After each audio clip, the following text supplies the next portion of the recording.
Thank you so much for joining this webinar, and I can promise you a very interesting and insightful 60 minutes. My name is Wakhlu, and I lead CoachMantra, which is the coaching practice wing of Pragati Leadership. And today I'm delighted to introduce you to our brilliant panelists, Priya, Raina, Iyer, who heads the HR department for SAS Research and Development Private Limited, and Sakaar, Anand, the VP and India country head of BMC Software. Thank you so much to both of you for joining us today. And we look forward to your insights on this very important topic. So why this topic, and why is it so important for us in today's corporate environment? We know that women make up a significant portion of our global workforce, and their skills and experience is very crucial to the economic development and growth of the world. And when we create a supporting environment for women returning to work after a career break, we are not just empowering individuals, but we are strengthening our organizations, our communities, and ensuring that everyone has a chance to contribute. And we can tap into this valuable talent pool and unlock its full potential. And there is some data to back this. If you look at the World Bank data, we find that women represented nearly 23% of India's formal and informal workforce in 2021. And this came down from 27% in 2005. And one of the most primary factors which led to this drop of female participation in the workforce was construed to be the COVID pandemic. Nearly 2/3 of women actually left the workforce in the pandemic. However, it's very heartening to also see the good news. Most women are returning back to work. And in a study which was done by Spectrum Talent Management, we found that there was an 18% increase in job opportunities for women who are rejoining the workforce after a break. Given the benefits of enhancing economic empowerment, gender diversity, fostering personal fulfillment and social change, I think there are no two doubts that we want more and more women to come into the workforce. I would now like to open the discussion with our panelists by asking them about their opening remarks on this topic. Priya, perhaps you could start. Thank you so much, Anu, for inviting us to have a conversation on this topic. It's a very interesting topic, and as companies understand the value of diverse talent, I think creating an environment where women feel empowered and supported in resuming their careers, it's not only beneficial for the individuals, but also contributes to a more dynamic and innovative workforce. And as you said, that motherhood often pushes women to leave work, whether it's guilt or low confidence, maybe because of gaps resulting from their career break, or changes which is happening in the industry, and they start doubting their abilities. So besides other support, I feel providing maybe coaching for returning women, that's the first step towards creating an environment where women can build their self-confidence and maybe cultivate a growth mindset. Thank you, Priya. Sakaar, your thoughts? First of all, Anu, thank you so much for inviting me to this forum. It's an absolute privilege to be talking to you and having Priya as a co-panelist. And a very good afternoon to all your participants here. See, in terms of how I think about this topic, reintegration of anyone, and it's regardless of the gender, back into the workplace has to be very methodical. And why I say so is because in today's fast-paced industry that we all operate in, even a small 3 to 6 month break could mean new processes, new technologies, new jargons, new acronyms, new business models. The world around us changes so fast that a 3 to 6 month break could mean a totally different world when we decide to come back to the corporate world. So it becomes very important that there is a comprehensive onboarding, or as you and Priya talked about, our women colleagues taking a maternity break, there is a very comprehensive re-onboarding into the workforce, and integration or reintegration is a very important element of it. When we talk about people who have taken a career break, right? Maternity is one part where I stay with the same company. I've just gone on a break. But there are people who take a break from corporate life for various reasons. And then they decide to come back to the corporate life. It could even, the break could be longer. It could be way more than 6 months. It could be a year, 2 years, 3 years in some cases. Coaching there becomes a key element of reintegration. And that is because in those cases where people have taken a career break, it is the self-belief and the confidence of the person that is as important as the relevant skills that are required to come back to the corporate life. So I think it's a very pertinent topic that you have, a very pertinent subject that you have touched today, Anu. Yeah. And reintegration through coaching is very important. There is a very strong talent pool which is sitting out there in the industry who have taken a break from corporate life. I can very confidently say, yes, majority of them would be women, but I'm sure there is, a decent quantum of men also in that population, and we should have programs which are gender agnostic. Yeah, sure. I think that's a very valid point. I think we welcome everyone back to the careers that they might have left for various reasons. And, that's why returnship has become a very important aspect of every organization's way of working. And thankfully, I think in India, we've seen many companies who have actually, come forward and created returnship initiatives, and some of them, like, I think there are fair number in the technology space, like Persistent and Cognizant, but we also have, organizations like the Tata Group, Goldman Sachs, so Visa, and of course your two organizations too. So we are really, really happy about, organizations seeing the merit and actually working through their processes to encourage women and other people also to come back.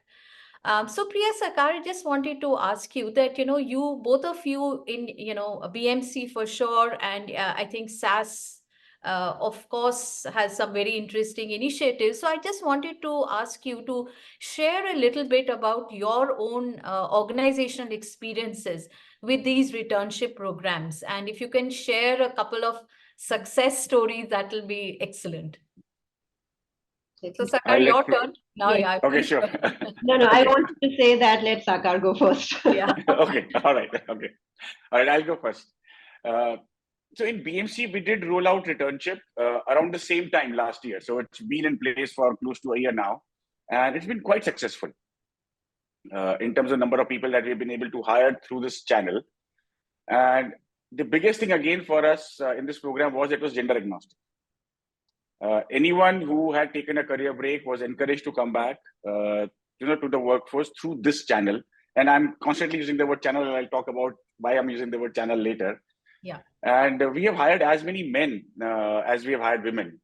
And these are people who have been ranging, having taken a break anywhere between 1 to 3 years and various stages in their career. Like we have even hired people at manager levels in the organization through this program. And these hires have also been across the spectrum. And what I mean by the spectrum is people in G&A functions, people in customer success, people in sales. And we've even hired people in our R&D organization in product design. Oh, so it's been fairly successful for us. And I think everybody who's come back is doing significantly well. Again, there are some people who have been now there for about 12 months with us through this channel. And I don't think anybody has had a hiccup. So I would say everybody who we have brought back to this channel is a success story in BMC. Oh, perfect. Very nice. That's good to know. And, you mentioned you got into this initiative about a year back. So what was the thought process at that time? Why do this at that point of time? So that's, again, a very good story. We were looking at various ways wherein, we can do well with our gender diverse population in the company. And we started this program, we started on this whole thought process with the belief that there are more women who take a break. And if we create a channel wherein people can apply, they can look at jobs wherein we have created a mindset in the organization where people with career break are welcome back into the workforce. We can work towards improving our gender diverse population. But as we were working on it and we were consulting different folks in the organization, again, a very important thing came to our notice was that, yes, don't make it specifically for women, make it gender agnostic. Mm-hmm. So the starting point was diversity, but it then, we became really inclusive. So in terms of how we designed this program, and it has gone a long way in propagating our equality message to people around that. And, I was constantly saying, we call it a channel, we didn't call it a program. The reason behind that was that we didn't want people to feel that this was a special way to bring people into the organization. It was more about creating awareness among our recruiters and our hiring managers that this is also a place where we can find a lot of talent. Mm-hmm. And this could be one of the channels to create a pipeline for an existing open job. Okay. What we did was we created a separate landing page on our career website so that all information for those who are, those with career breaks who are interested to learn about a specific job, it's all at one place. So it's easy for them to, read it, comprehend it, absorb it. And we worked very extensively with our recruiters and hiring managers on why this channel is relevant, what is in it for them to pursue this channel for hiring. In fact, we went to highlight situations and cases where hiring through this channel might be more beneficial than hiring through other channels. Oh, wow. That's nice. And one of the biggest things that we had to overcome was a lot of people thought that the people with breaks, so we should bring them first as interns, see whether they are fit to be back into the corporate life. And while they're interns, they should be at some kind of a reduced pay. But we eventually were able to overcome that thought process. So anybody who came back was full-time from day one, and they were back on full pay from day one. Fantastic. I think that's such a positive way of looking at it, that no one you come back from a break. Yes, you need to be reskilled. You need some, maybe you need some special training or skills, etc. But you're equal as when you left. And excellent, Saka. Really nice to hear that. Thanks for sharing. And Priya, is there any from your, from SAS, because, as an organization, you've always promoted a very healthy work culture there. So if you can share something on returnship. Yeah. I think it was just like what Sakaar mentioned. Our internship program is also inclusive, which is focused on any individual who would like to join back after a break. And for us, same, it was not just to meet our DI goals, but as a way to hire good experienced talent who actually participates with a high degree of commitment as compared to maybe, other population. So we called it Reignite, Jumpstart Your Career with SAS. And the focus was actually to get candidates to apply and then explore the right opportunities for them within the organization based on their previous skills and competencies. So through this program, selected candidates are provided actually structured onboarding, focused mentoring and coaching, flexible work options, and upskilling, which may be required through various training programs. So the program is well received, and I think we received a lot of queries from both men and women who wanted to explore these opportunities. But I would still keep it, from the success perspective, I think we still have to see the true ROI of this program. But we are seeing a good pipeline of people who are actually applying through this program. And is this something you also kind of got in place post the COVID pandemic, or was it something that you already had in place? We had something, but I think after pandemic, we realized that maybe you need to keep it, as Sakaar mentioned, you need to keep it more inclusive, because I think in pandemic, many men also decided to take career breaks. So it was not just about women. So it became more inclusive after COVID. Yeah, thank you for sharing that. I'm sure for people who are coming back after a career break, I'm just saying I'm sure because I need to take, I think I should have taken a career break. But anyways, coming back to this, I guess it's quite challenging to come back because you got used to doing something in a different way, and now you come back to a corporate environment, which may be more tough than when you left, or it may be different from when you left. And I think it must be tough to readjust to that. And also the aspect of, as you mentioned, Priya, upskilling or relearning, or sometimes this whole aspect of, am I good enough? Having that imposter syndrome or feelings of self-doubt come into women. And I'm sure similarly for men too.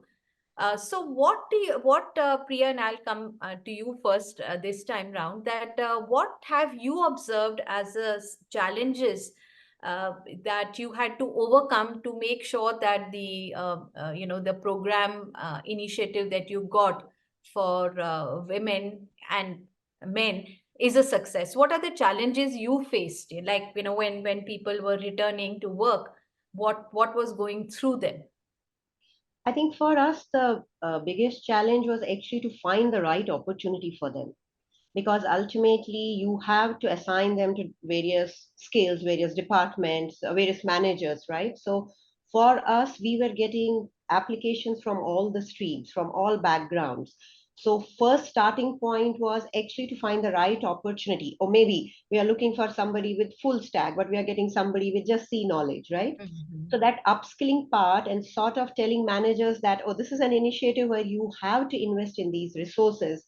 There are people with high commitment, and ultimately in the long run, they're definitely going to add to our workforce in some form. So for us, I think finding the right opportunity, that where they can shine after we do upskilling program, I think we took a lot of time in actually figuring that out. But as I mentioned, that we still don't have too many people where I have good data point to talk about it. But I'm sure, like as Sakaar has, I think they have a lot of people who have been rolled out through this program. Maybe I think he can put some more light on this. Yeah, sure. But before Sakar answers, I was just wondering that, as part of this, so the what you mentioned is the opportunity for where the returnship, what are the roles in which people can Yes, get back? That yes, would be. yes. So just to understand, do you have a team working on this? Is there, I mean, how does it actually get implemented? No, it was a collaborative effort between HR and leaders. We couldn't do it alone. So it had to Oh, be done with our leaders, committing to this particular initiative. So whenever we used to get applications, and we used to sit with all the leaders together and telling them, this is what the pool we have got. And let's go through that and see that which are the profiles we feel we can invest, give them opportunities in the right place. That is how. So oh, it was a team of okay. managers, leaders, and HR. So a collaborative Yes. aspect. Thanks for that, Priya. And Sakar, since it's been in the initiative has been working well in BMC for over a year, could you share a little bit about what are the challenges you observed in this process? So maybe I should turn it on its head and I'll say, what are the opportunities we leveraged in Okay. through returnship? Yeah. And so see, in a tech industry, there are skills which used to be quite hot in the industry, but because they are maybe not as hot right now, uh, employees to be or people to be re-employable or easily employable, they acquire different skills, and you find shortage on certain skills which were hot like a year ago, 2 years ago.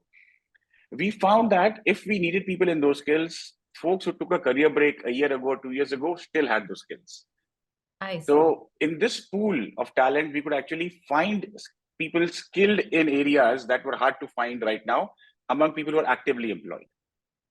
So that was number one. And second was, we all work in an environment where the market fluctuates, where there's too many jobs out in the market, and we have less skilled talent available for those jobs. And we all know what happens in those situations. There are people sitting with two jobs. There are people who take an offer during the notice period. They use that offer. They shop for other roles, and you end up seeing a lot of offer drops because they have the cushion of the notice period where they can find other jobs. In this talent pool, people who were out there with a career break, they were available to join us the day we rolled out the offer. So the chances or situations of encountering offer drops or people not showing up on the day of joining were significantly lower when you were hiring through this pool. So these were some of the opportunities that we tapped into, in convincing the recruiters and the hiring managers to actually look at this channel for creating a pipe. So that was one area. In terms of challenges, uh, see, there were areas wherein we had to, keep talking to the person and keep reinstilling that belief time and again. Somebody came in through a channel and they always had this doubt that, okay, am I good enough to restart? And believing in the potential of that individual, we had to keep doing it. So one thing that we did was, uh, we have a mentoring program in the organization, which is more at the choice of the employee. Mhm. But when we were hiring somebody through the returnship channel, what we did was, while they would be assigned a buddy, they were also assigned a mentor from day one. I see. And what we also did was, among the entire catalog of trainings that we have, and there are some mandatory trainings that anybody needs to do to join a company, we also identified some trainings which are on the soft skills, which were more around, bridging that gap that could have, happened from the time that individual left the corporate world versus where the corporate world is today. So we identified those trainings and we put them as a part of mandatory trainings for those people, which would not be a part of mandatory trainings for somebody else who's Mhm. coming into BMC but was already actively employed, because we could kind of foresee that that could be an issue and we proactively address those areas. Right. So it's been an evolution, Anu, but a very successful evolution for us. Yeah. From personal experience of working with some organizations on similar kind of initiatives, I think what I have observed is that you have to put a lot of effort to building the rebuilding the self-confidence of people. Because it's not like when you're not in a corporate job, you're not doing anything. Of course you're doing something, and that's the reason you might have taken a break, because maternity is one reason, but there are other reasons also. And getting that self confidence, that am I as good, can I manage, I think that's a big deal. So I think what you mentioned about having a mentor, or you mentioned about some soft skills program that help to rebuild that confidence. Intrinsically everyone's confident, it just that gets overshadowed. So I think that's been very helpful in my experience. And also the second thing has been this upskilling bit, which is about looking at what are because and both of you incidentally are from technology firms, but even in other companies, I think the pace of learning and the pace of movement is so fast that every 2 months something new is coming up. So that if we are providing both of these, it makes a big difference. That's been my experience. Absolutely. So Priya, I just now we talked about returnship, and now at this point, we are really going to explore how coaching and mentoring, as Sakaar mentioned in BMC, mentoring is there. That's proved to be a big support. So I know that SAS is very well known for its incredible culture. Which is also coaching culture, and that has not only for returnship, but even otherwise, it's been a very supportive part of who you are as an organization. Could you share a little bit about it with us? Definitely happy to share that. And let me just give some background. So it actually started with shifting the ownership of performance and career development to employees.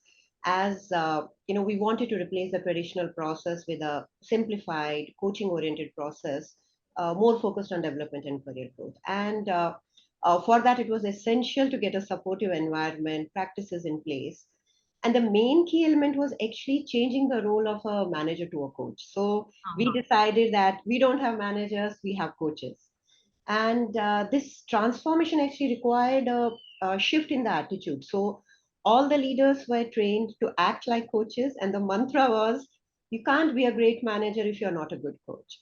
So we train managers on building relationships, trust, believing in the team members' potential, asking questions to learn and listen deeply. And I think the most important is actually resisting that urge to know it all and solve all the problems. So it really helped in building stronger bonds, supporting team members in taking ownership over their own learning, and help them develop the skills they need to perform.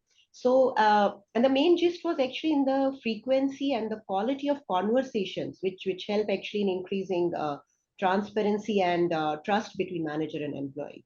So, regular coaching conversations, give employee that real time feedback, and they don't need to wait till December to see how they are doing all the time.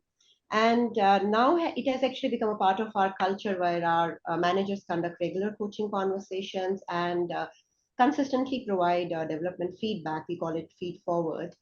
And a regular weekly, fortnightly one-on-ones, those are must.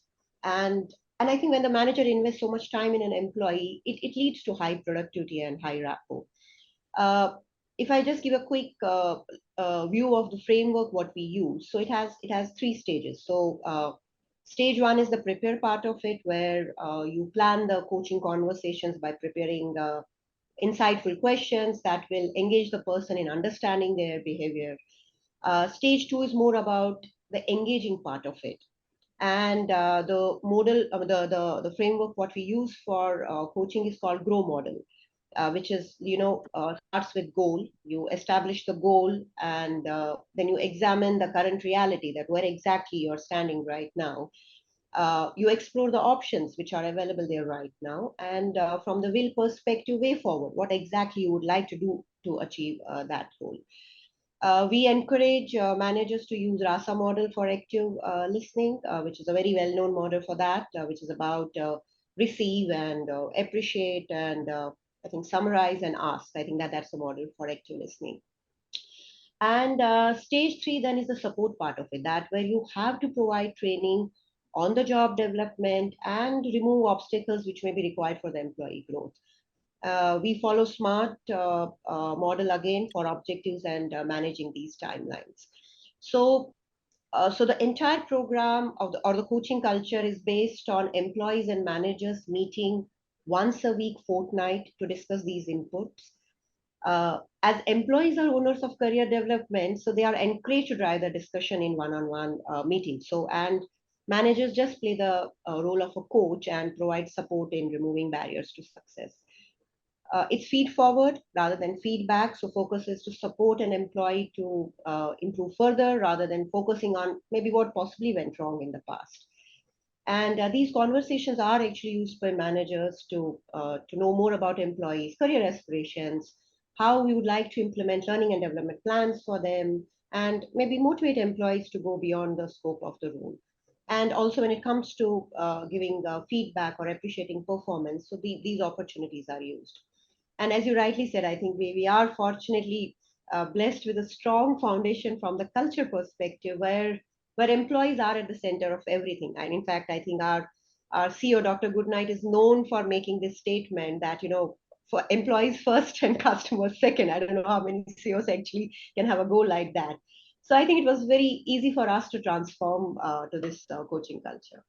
And this has obviously the very word culture means it takes time to Exactly. get in place. So how long, I mean, since when have you started, kind of working around these areas? I think we started maybe sometime in 2008 or 9. In fact, if I remember correctly, I think Microsoft and SAS, these were two organizations who decided to move away from the traditional way of performance review. And that is when we realized that, oh, if we are moving away from that, then what sort of culture we want to build to ensure that people's career are taken care of. And I think that's where this coaching culture came into place. Yeah, very nice. It's just a long journey, but I think now it is ingrained. It's ingrained in the culture. Yeah. For new managers, we ensure that everybody has to go through that entire coaching training program, so that we don't have any gaps between old and new managers. Sure. Thanks, Priya. That's really nice. And Sakars, I think in the case of BMC, you've been using mentoring as well as coaching for both your returnship and women leadership development inside the organization. Could you tell us a little bit about how coaching and mentoring has supported this entire initiative?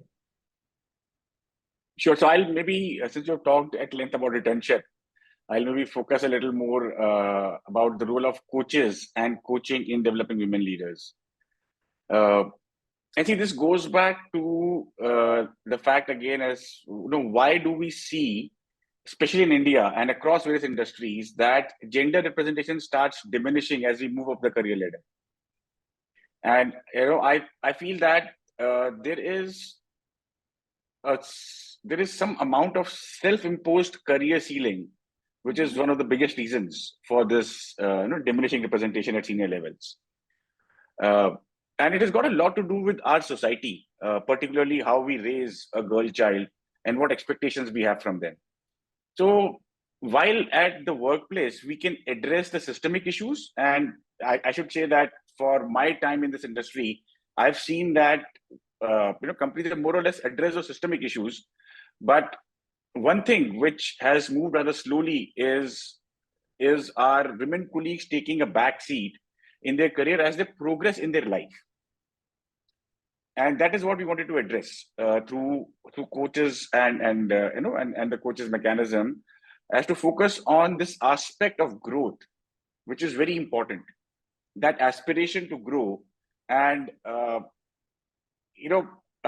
very early in my career, somebody told me, and it's a personal anecdote, that if you cannot fulfill the commitment that you have made to yourself, you'll never be able to fulfill the commitment that you have made to anybody else in the world. Now, whether it's your spouse, whether it's your child, or it's your parents. And this is the aspect that we want to bring into our women colleagues. That when you joined the workforce, or when you decided to be a career person, you had an ambition in you and you wanted to be something. And that was your commitment to yourself. And please fulfill that commitment to yourself. And that is something which we want to bring into them through coaches. Mentors is more about somebody who help you navigate through the organization. And that mentor could be somebody in the current job, and the mentor could be somebody you have worked in the previous job, right? And you carry those mentors with you. But we have a structured mentoring program also in our organization, wherein people volunteer to become mentors. And then there are people who want to have mentors, and we publish the profiles of the mentors on our intranet, and then those who want to pick mentors go and pick among those volunteer mentors as their mentors. And we don't assign more than 2 mentees to a mentor, so that the mentors have enough time to spend with their mentees. And we have seen that women picking mentors is, again, many women pick men as their mentors. So that's more of again a journey, and somebody you look up to, somebody whose success inspires you is more what comes from the mentoring piece. But the coaching piece is more about instilling that self-belief that there is a way to balance everything, and success is more about work-life revitalization than it's about work-life balance. Right. And go out there, fulfill the commitment with which you started studying for it. Go fulfill the commitment with which you started to be a part of this workforce. Go fulfill the commitment that you made to yourself, that you will be something one day, which is not a compromise.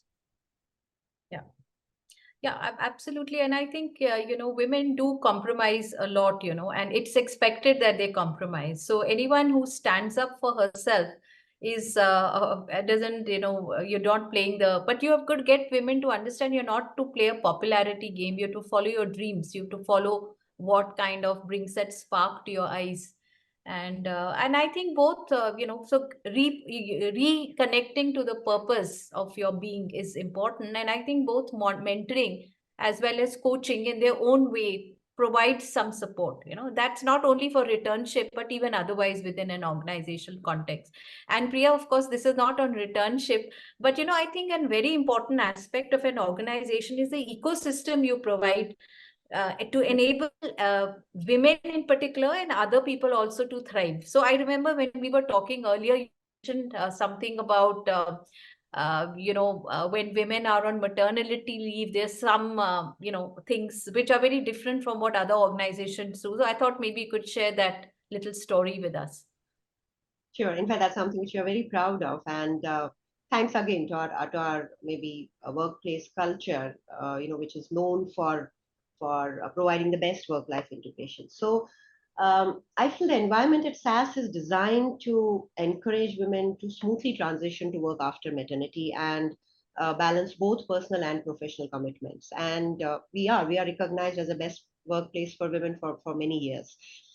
So if I look at the entire support system, I would maybe segregate it into 4 areas. First is definitely the infrastructure support, which is common, like, you need to provide lactation rooms, daycare reimbursement, or the transportation reimbursements, which you might have to look into. Second part is the networking support, and in SAS it is managed by our WIN team, and we call it Mom Buddy Group. So this group actually helps these new moms to return to work without getting overwhelmed at this new stage of their life. Topics maybe range from separation anxiety, food habits, maybe how to take care of the support system and manage work priorities. And so mom buddies share their experiences, they answer queries, and the discussion between the participants actually help them to learn from each other's mistake. And this gives new mothers also a chance to ask questions and maybe vet their concerns in a safe, comfortable environment without the fear of judgment, because everybody is in the same boat. Besides that, a lot of resources are made available, like workshops, counseling, webinars.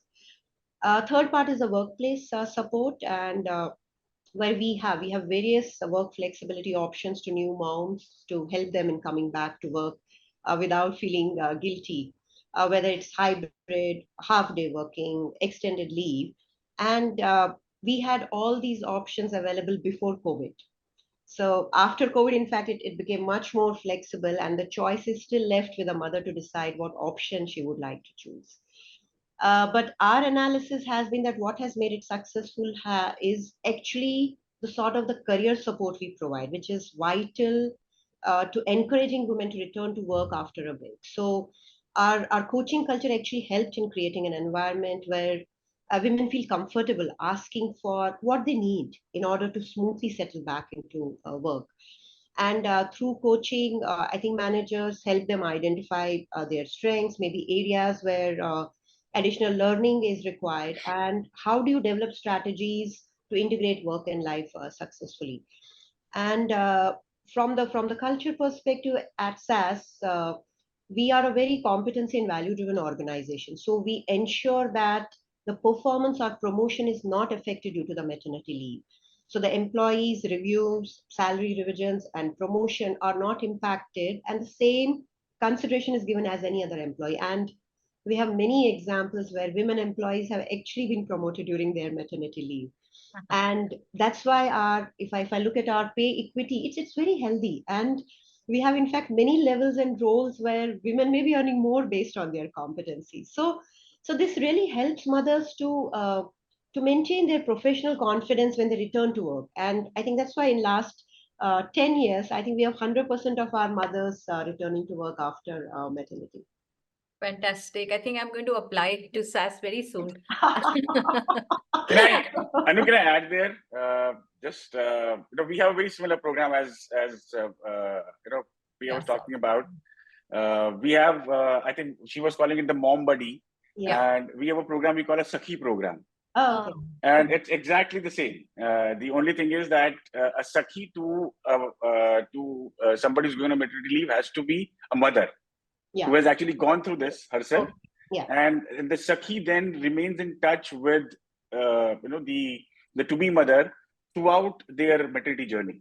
Yes. From the time they tell the company that they are on this journey till the time they come back to the workforce, and 3 months after that, they are with the Sakhi who completely handholds them through the maternity, like how to detach from work and then how come back to work.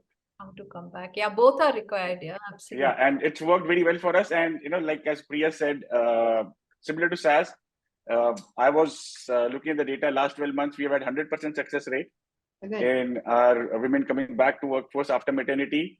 And again, in the last 12 months, we found that there was 16% of our women who went on maternity leaves who were promoted while on maternity leave or right after the return from maternity leave.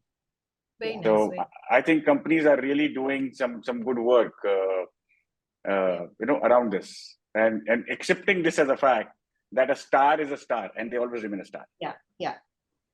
And, coming to this point, I'm just wondering that, could there be some kind of resentment that might come in among other employees of the company when they see these kind of programs being put in place, the extra effort you're making for returnship programs, especially for women, the ecosystem you're creating for women. So I was just wondering, Have you experienced any such resentment or feeling that this is not being fair? And if so, how have you been able to address it? And it's open for both Priya and Sakaar, whichever one. Yeah. I'll let Priya go first, and then maybe I'll chime in. Thanks. So we are a single status company. That is what we say, where we believe in equitable distribution of profits and programs, where no benefit is based on hierarchy or level.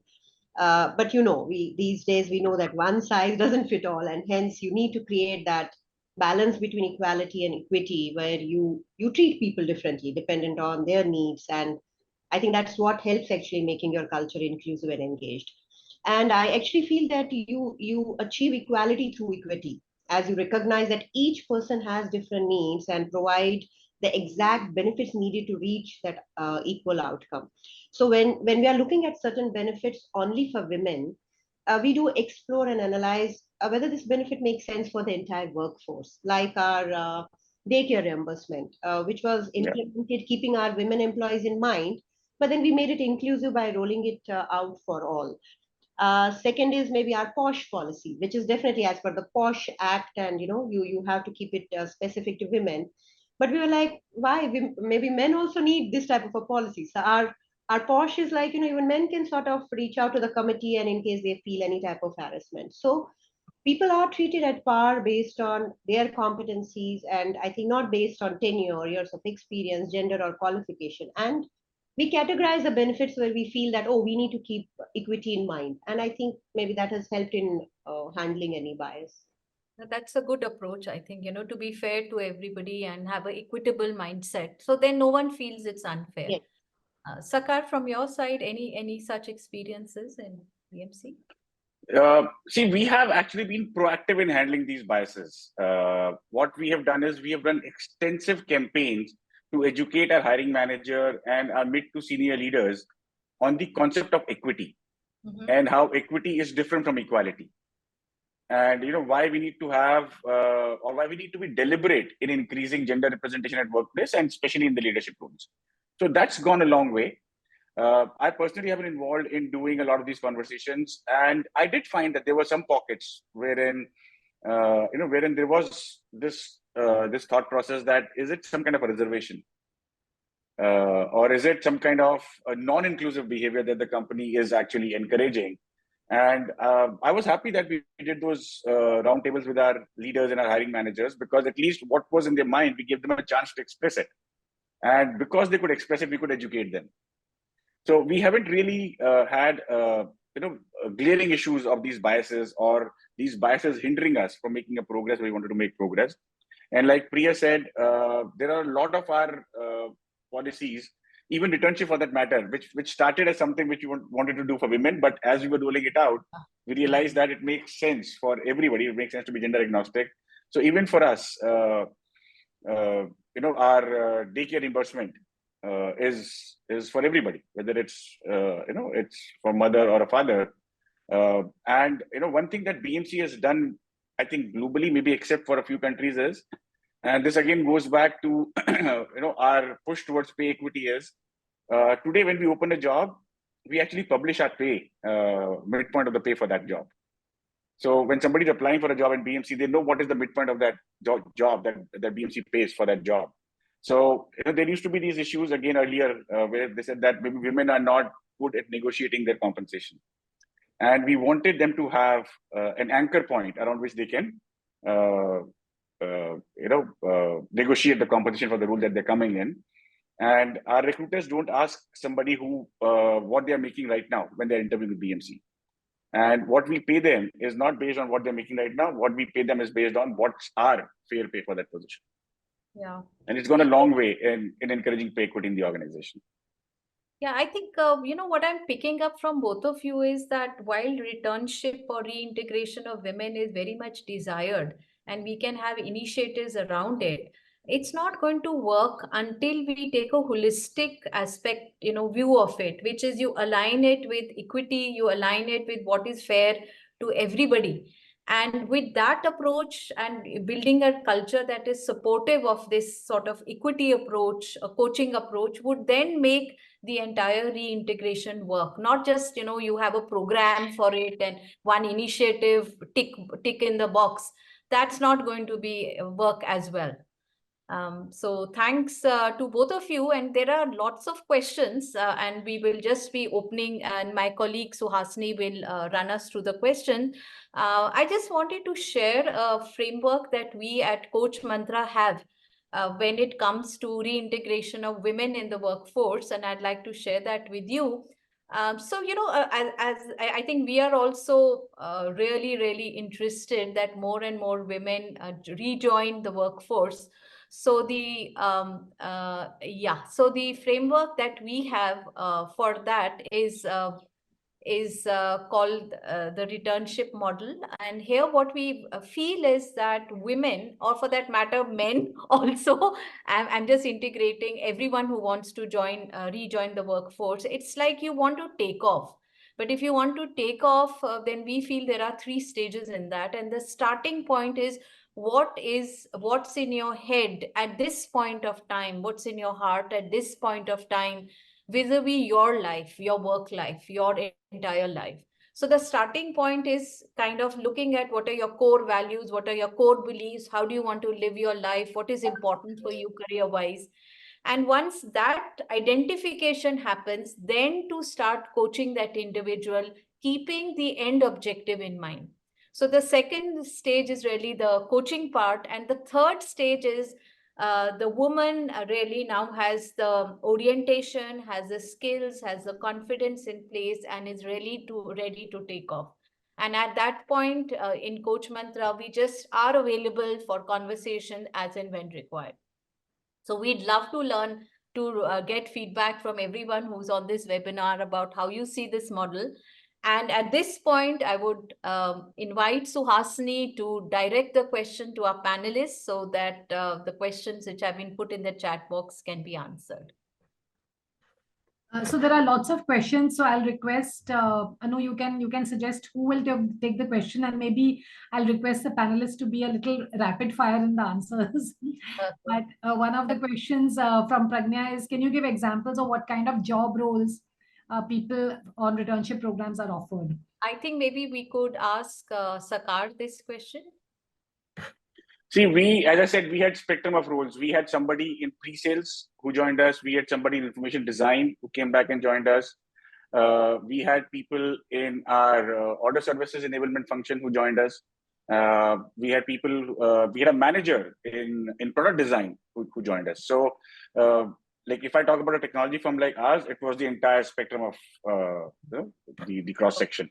Okay, it could be anything and so on. Okay, the next question was specifically, the person has, okay, it's from Sandeep. How different would the assessment be for these people after upskilling them? How are you retaining them? And he said if Sakaar could elaborate on this, on the channel. So. Sure. So as I said, this was just a channel. This was not a special program.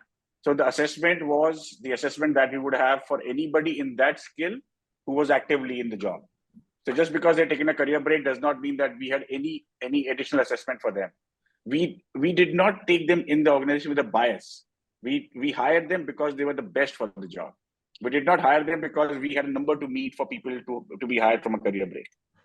BMC always hires the best person for the job. So we hired them that because they were the best person for the job, regardless of them having taken a career break.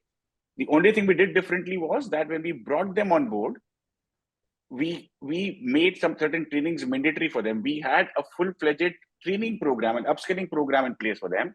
But once they were upskilled, there was no special assessment for them. They did not pass a written test or an assessment on that skill. We assessed them on the job performance, like we assessed any other employee in the company. So this was totally unbiased. And Sakaar, just to build on that, the other point, Sandeep is asking is that how are you retaining them? How is the retention of the people joining on the return? So far, 100%. Okay. So you don't need to do anything differently to retain. It's just the normal things that happen in BMC anyways. Yes. Okay. So then, yeah, Suhas. Then there's I think an observation from Nanda that after a career break and with the opportunities currently available, few of us would like to switch over the career path to take a challenge for self to begin afresh. So I think that's more of an observation than a question. And then I'll come to the next question, which is... Can I just add something there? We have even seen cases where people leverage career break to change career paths. Yeah. And it's a wonderful story. Yeah, Wow. I think it gives you again, because you've taken time out, you can reevaluate where you want to see yourself. Cool. Yes. And the next question is, what are the top 3 things people should keep in mind when they would like to come back to work? Maybe Priya can address this. Yeah, I think first thing, maybe adding to what Sakaar said, I think it's that willingness to unlearn and learn and start a new journey. Second thing which is coming to my mind is that be very open about your needs. What exactly you're looking from? Because if you're coming from a career break, are there any expectations you have? And if I see from SaaS perspective, I think we would like people to participate wholeheartedly in the coaching conversations. It seems very difficult for the coachee in the beginning to sort of keep on thinking, because you're only asked questions and you just have to answer that. So we have seen that people sometimes struggle with that environment. These are the 3 things which are coming to my mind. Thank you. Okay. The next question, Madhu Smita has asked, at times candidates who intend to rejoin work may still not be completely out of their personal circumstances, which led them to drop out of the workplace, like elderly care, maternity, childcare, health, etc. The roles that are traditionally on offer require employees to either work from office and or work for defined hours, which can act as a deterrent for resuming work full-time. How can the organization manage such situations? Priya, I think in a way you've Yes. answered some of this when you talked about it. I think if you So it want is to that and in fact, as I said, that COVID has made it much more flexible now, because we know that people can work now from anywhere. So you have hybrid working, you have remote working, you have half day working. Okay, I want to only work half day and half day. I want to take care of my family in some form. I want to work only 2 days in a week, and maybe rest of the days I want. So I think the flexibility is there right now. It depends on the individual what would work for them. Okay, Yeah, one more question from Sandeep. Sorry, again, I just want to add one thing there. And this would be the flexibility that the organization offers to their existing employees also. Yes. So there is nothing special. Correct. It's a equal platform for everybody. It's an equal platform, completely. Yeah. One more question from Sandeep. Do mentors go through any formal coaching or mentoring trainings? Yes. Yes. We do have. Okay. And in fact, we also do something called disc mapping for coaches and for mentor-mentee, to see that whether there's a sort of a mapping from the personality competencies perspective. And all the managers who act as coach, they are supposed to go through that program. I think this would be very important, because you can't assume that people can mentor or coach. Yes. Question from Arun. The current paradigm of career success is very male-oriented and unwholesome.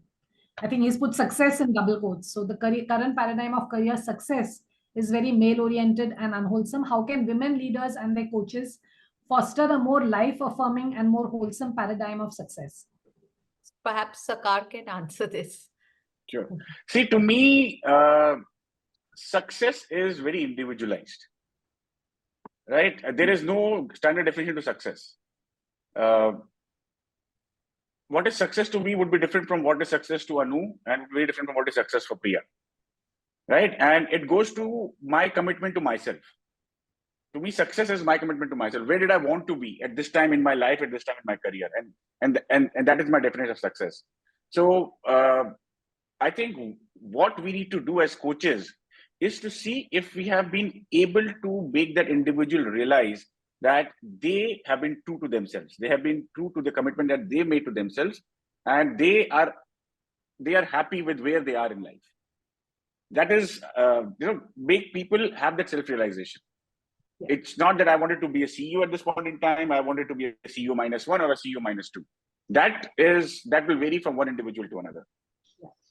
In fact, just adding on to that, it's especially in returnship initiatives, I think there's even more a reason for that, because people are coming back after a considered or break, So at that time, I think you really kind of choose what is important for you. Yeah. And in fact, in SaaS also, when we are doing these specific coaching initiatives for women, the coach actually would ask that what exactly, maybe not in terms of actual success, but what exactly you would like to do. And for us, success is not that when you actually shift higher and higher in the career journey, or you become a leader. You can be a technologist and can be a sort of an expert in that area also. So as Sakar said, that it may differ from person to person, and we tell that career success is actually much more maybe dimensional in terms of vertical, horizontal growth, or maybe for me, I'm happy with what I'm doing and how I'm adding to my profile. That makes me think that I'm successful. So we do ask these questions, and we do have a framework for actually capturing these questions for the coachee before we start the coaching conversation. Lovely. Very nice. Yeah. So there's a question from Sunanda, and I think that the panelists have actually provided lots of points to answer this question during the discussion. So Anu, maybe you could just touch upon some of them because it's come up. It's a given. Yeah. It's a given that the person returning to the workforce will need to reskill, relearn, re-equip themselves. How is the rest of the organization in terms of their managers, teams, peers prepared to help them reintegrate? I think it's what Sakaar mentioned. It's the way you orient the entire ecosystem around you, like educating people about why we need these kind of initiatives. That talent is what we need. Talent can be coming from existing people or from new people or people who are, who had a role earlier and are coming back. So I think if you do that well, I think everyone's interested in performance. Everyone's interested in working in a high performance environment. So I think if you kind of work around it and you have a framework for it, then there's no problem with this at all.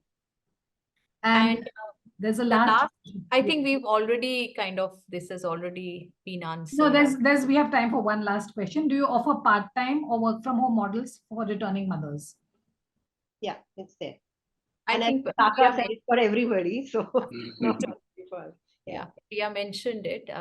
In fact, I think, the very interesting thing now in the new workforce that we are getting is that you are having returning mothers, young mothers, you're having people, who have retired from a job, rejoining. So you have a very interesting set of people who are joining and rejoining again. So there's opportunities for everybody.